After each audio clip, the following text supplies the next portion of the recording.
And hello guys, welcome to our channel. இப்போ நம்ம invisible step mother அப்படிங்கிற ஒரு சைனீஸ் ட்ராமா தான் பார்த்துட்டு இருக்கோம். ஸோ லாஸ்ட் வீடியோவில் ஹீரோயின் மெயினான பிளேஸில் வைன் ஷாப்மே ஓப்பன் பண்ணியிருந்திருப்பாங்க.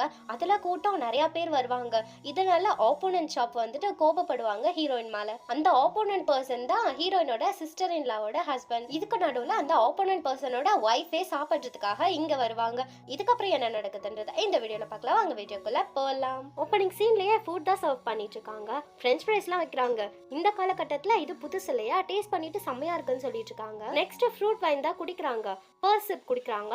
செகண்ட் குடிக்க வரும்பொழுது அவங்களுக்கு ஸ்டொமக்ல பெயின் வர ஆரம்பிச்சிடுது. அப்படி அவங்க கத்திட்டு இருக்க இந்த சிஸ்டர் வந்துட்டு இவங்களுக்கு ஏதோ கலந்து கொடுத்துட்டாங்க, அரெஸ்ட் பண்ணுங்க, இந்த ஷாப்பை மூடுங்க அப்படின்னு சொல்லி கத்திட்டு இருக்காங்க. இப்போ வந்து ஆப்போனன்ட் பர்சனை காமிக்கிறாங்க. ஆக்சுவலா இவங்க தான் இந்த ஊரோட மேயருமே. ரூம்குள்ள இவங்க பயங்கரமா வலியால கத்திட்டு இருக்க நர்ஸ் வெளியில வந்துட்டு இவங்க வந்துட்டு மூச்சே விட மாட்டேங்கிறாங்க, எனக்கு என்ன பண்றதுனே தெரியல அப்படின்னு சொல்லிட்டு இருக்காங்க. மேயர் கூப்பிட்டு சொன்னாங்கன்னு சொல்லி அந்த பிளேஸ்க்கு ஹீரோயினுமே வந்திருப்பாங்க. இந்த சிச்சுவேஷனை புரிஞ்சுட்டு நான் உங்களுக்கு ஹெல்ப் பண்றேன் அப்படின்னு சொல்லிட்டு ஹீரோயின் உள்ள போயிருவாங்க. ஹீரோயின் போயிட்டு சிபிஆர் கொடுப்பாங்க. அதுக்கப்புறம் தான் அவங்க மூச்சே விடுறாங்க. லேபர் பெயின் பயங்கரமா இருக்கா, வெளியில மேயர் நின்னுட்டு கத்திட்டு இருக்காங்க, என் பொண்டாட்டிக்கு என்னாச்சு அப்படின்னு. த நியூ மெத்தட்ல ஹீரோயின் வந்துட்டு அவங்களுக்கு டெலிவரியுமே பார்த்துட்டாங்க. நர்ஸ் வெளியில வந்துட்டு சந்தோஷமா அவங்களுக்கு பையன் பிறந்திருக்காங்க அப்படின்னு சொல்ல மேயர்லாம் உள்ள போயிட்டு இருக்காங்க. நிஜமாவே அவளுக்கு குழந்தை பிறந்துருச்சா அப்படின்ற மாதிரி ஷாக்கிங்கா தான் பார்த்துட்டு இருக்காங்க அந்த சிஸ்டர். அவங்களுக்கு எதுக்கு இவ்வளோ சீக்கிரம் பெயின் வந்தது அப்படின்னு மேயர் கேட்க நர்ஸ்மே சொல்றாங்க அவங்களுக்கு யாரோ பாய்சன் கொடுத்துருக்காங்க அப்படின்னு. இந்த ஷாப் வந்துட்டு ஹீரோயின் தானே மேனேஜ் பண்ணிட்டு இருக்காங்க.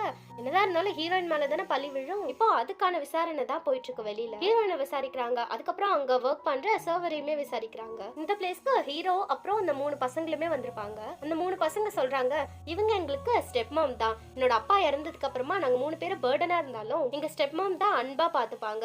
அப்படிப்பட்ட இவங்க எப்படி வந்துட்டு கன்சர்வா இருக்கிறவங்கள கஷ்டப்படுத்த முடியும் அப்படின்னு சொல்ல மேயருமே யோசிக்கிறாங்க. ஆனா என்ன பண்றது, ப்ரூஃப் வேணும்ல, ப்ரூஃப் இருந்தா தானே நம்ப முடியும். திரும்பவும் அந்த சர்வர் கிட்ட தான் கேக்குறாங்க. இல்ல எனக்கு தெரியாது, ஆனா அந்த விஷத்தை வந்து நான் கலக்கவே இல்லை அப்படின்னு சொல்றாங்க. அதுக்கு ஹீரோயின் அவங்களுக்கு விஷம் தான் கலந்தாங்கன்னு யாருமே இங்க சொல்லல, அப்புறம் விஷம் தானே உனக்கு எப்படி தெரியும் அப்படின்னு கேட்டதும் சந்தேகம் எல்லாம் சர்வர் மேல திரும்பிடுச்சு. அடிச்சு உதச்சு கேக்குறாங்களா, அவங்களுமே உண்மையை ஒத்துக்கிறாங்க. ஒருத்தவங்க தான் சொன்னாங்க இந்த பாய்சனை கலக்கணும் அப்படின்னு, ஆனா யாருன்றது தெரியல அப்படின்னு சொல்றாங்க. தென் அப்புறம் என்ன, ஹீரோயின் மேல இருந்த சந்தேகம் போயிடுச்சு, அவங்களையுமே விடுதலை பண்ணிடுறாங்க. இந்த மேயருக்கு புரிஞ்சிருத்தோ இது எல்லாமே இந்த சிஸ்டர் பண்ண வேலைதான் சொல்லிட்டு கன்னத்துல பலார்னு அடிச்சு நீ வந்துட்டு வீட்டுக்குள்ளே தான் இருக்கணும், வெளியில போகவே கூடாது அப்படின்னு சொல்லிட்டு ஹவுஸ் அரெஸ்ட் பண்ணிடுறாங்க. சர்வரா வேற ஒருத்தவங்களை வச்சா இந்த மாதிரி ப்ராப்ளம் வரும்னு சொல்லிட்டு இந்த மாதிரி லேடிஸ் இருப்பாங்களே அவங்க கிட்ட போயிட்டு பேசுறாங்க. என்னோட ஹஸ்பண்ட் இறந்துட்டாங்க, அதுக்கப்புறமா என்னோட மாமியாரே எங்க 3 பசங்களோட வெளியில அனுப்பிச்சிட்டாங்க, நீ ஒரு விடோ, ஒரு பொண்ணு, உன்னால என்ன பண்ணிட முடியும் அப்படின்னு தான் எல்லாரும் கேட்டாங்க. ஆனா நான் அப்படியே விடலையே, என்னால முடிஞ்சதெல்லாம் நான் பண்ணேன், பிசினஸ் பண்ணேன், ஃபர்ஸ்ட் சாப்பிட கூட வழி இல்லாம இருந்த எங்க குடும்பத்தை நல்ல நிலைமைக்கு கொண்டுட்டு வந்தேன், உங்களாலேயும் முடியும் அப்படின்னு சொல்லிட்டு அங்க இருக்க லேடிஸ் எல்லாரையுமே வந்துட்டு அவங்களோட அந்த ஷாப்ல ஒர்க்கு சேர்த்து விடுறாங்க. இன்னும் கொஞ்சம் நல்ல சந்திர கிரகணம் வரும்போது அது வந்தது அப்படின்னா ஹீரோயின் வந்துட்டு அவங்களோட காலகட்டத்துக்கே போயிருவாங்க இல்லையா. இதனால அந்த பையன் கிட்ட போயிட்டு பேசுறாங்க. ஒருவேளை நான் உன் கூட இல்ல அப்படின்னா உன்னோட தங்கச்சி 2 பேரையும் நீ நல்லா பாத்துக்கணும், நம்மளோட பொருட்கள் அப்புறம் மணி எதையுமே வந்து யாருக்கிட்டையும் கொடுக்க கூடாது, நீ வந்துட்டு ஏதாவது ஒரு விஷயத்த பத்தி கேட்கணும் அப்படின்னா நீ வந்து ஹீரோவே கேளு, அவங்க வந்து உன்னை கைட் பண்ணுவாங்க அப்படின்னு சொல்லும் பொழுது நீங்க எங்க போறீங்க எங்களை விட்டுட்டு அப்படின்னு கேக்குறாங்க. அப்படி இல்ல ஒருவேளை நான் உங்க கூட இல்ல அப்படின்னா மட்டும் இதை ஃபாலோ பண்ணு அப்படின்ற மாதிரி தலையை தடவி கொடுக்குறாங்க. அந்த பையன் போனதுக்கு அப்புறமா ஒரு விஷயத்த பத்தி யோசிச்சுட்டு இருக்காங்க. பிசினஸ் மேன் கூட பேசியிருப்பாங்க. யாரை பத்தினா இவங்களோட ஹஸ்பண்ட் பத்தி, இறந்துருப்பாங்களே அவங்களோட ஹஸ்பண்ட் இருக்காங்கல்ல அவங்களோட ஸ்டெப் மதர் தான் இந்த மாமியார்காரி. ஸோ அதனாலதான் அவங்க இறந்ததும் வெளியில அனுப்பிச்சிருப்பாங்க. அவங்க இறந்ததுலயே ஹீரோயினுக்கு ஒரு டவுட் வந்துடும், இதை பத்தி நல்லா இன்னும் தெரிஞ்சுக்கணும் அப்படின்ற மாதிரி யோசிக்கிறாங்க ஹீரோயின். இப்போ இந்த சிஸ்டரை காமிக்கிறாங்க. அவங்கள வந்து வீட்டை விட்டு அனுப்பிச்சிட்டாங்க. ஏன் அப்படின்னா இந்த மாதிரி குழந்தைய கஷ்டப்படுத்திருப்பாங்க இல்லையா, அதுக்காகவும் வேற ஒரு பர்சன் கூட அஃபேர் வச்சிருப்பாங்க, அந்த விஷயம் தெரிஞ்சதுனாலும் அனுப்பிச்சிட்டாங்க. ஸ்ட்ரெயிட்டாவே தான் ஹீரோயினும் அவங்களோட பொண்ணும் வராங்க. வீட்டை விட்டு அனுப்பிய பிறகும் இவ திருந்துற மாதிரி இல்ல, ஹீரோயினு தான் வம்பிழுத்துட்டு இருக்கா. அப்ப வந்துட்டு அவங்க வச்சிருந்த ஒரு கிரீன் கலர் ஜேடு வந்துட்டு கீழே விழுந்துரும். அதை பார்த்து ஷாக் ஆகி அந்த பொண்ணு இது என்னோட அப்பாத்து தானே, உன்கிட்ட எப்படி வந்தது அப்படின்னு சொல்லி கேட்டுட்டு இருக்காங்க. அது பதட்டப்பட்டு அந்த சிஸ்டர் எடுத்துட்டு இருக்க அந்த அஃபேர் இருப்பாங்க இல்லையா அவங்க வந்து கூப்பிட்டுட்டு போயிடுறாங்க இந்த சிஸ்டரை. சோ இந்த விஷயத்த பத்தி வீட்டுக்கு வந்து கேட்டுட்டு இருக்காங்க. அப்பதான் அந்த பொண்ணு சொல்றாங்க இந்த ஜேட் ஆர்னமெண்ட் வந்துட்டு அப்பாவுக்கு அவங்களோட அம்மா கொடுத்தது, அதனால அவங்க பத்திரமா வச்சிருப்பாங்க. எங்க அப்பா இறந்து போனதுக்கு அப்புறமா அந்த ஜேட் ஆர்னமெண்ட் வந்துட்டு அவங்க கிட்ட இல்ல, எங்கேயோ மிஸ் ஆச்சு, ஆனா இப்பதான் வந்து நான் அந்த ஆர்னமெண்ட்டையே என்னோட ஆன்டி கையில இருந்து பாக்குறேன் அப்படின்ற மாதிரி சொல்றாங்க.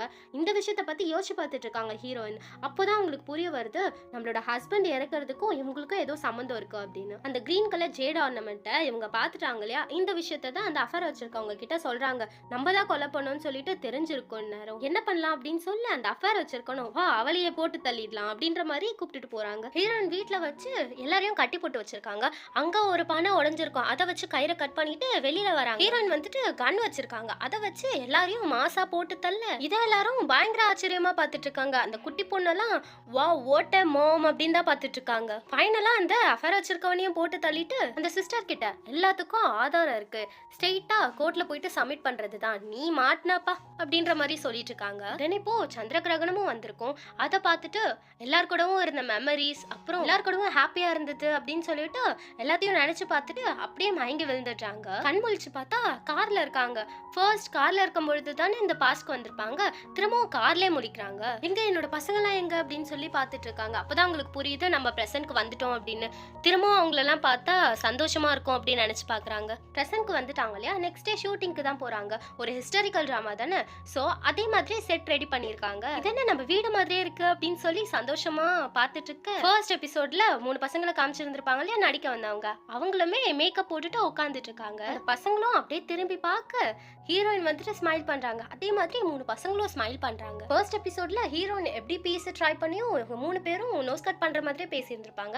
ஆனா இப்போ வந்துட்டு ஸ்மைல் பண்றாங்களா, மேபி ஹீரோயின் வந்துட்டு எப்படி பாஸ்டுக்கு போயிருந்தாங்களோ அதே மாதிரி பசங்க கூட இந்த ஃபியூச்சருக்கு வந்திருக்கலாம். சோ ஹீரோயின் அந்த பசங்களை பார்க்க, பசங்களும் ஹாப்பியா ஹீரோயினை பார்க்க, இதோட இந்த டிராமா முடியுது. இந்த டிராமா பிடிச்சிருந்தது அப்படின்னா வீடியோக்கு லைக் போட்டுருங்க, நம்ம சேனல் பிடிச்சிருந்தது அப்படின்னா சப்ஸ்கிரைப் பண்ணுங்க. நான் உங்களை நெக்ஸ்ட் வீடியோல வந்து பார்க்குறேன். டாடா பாய்.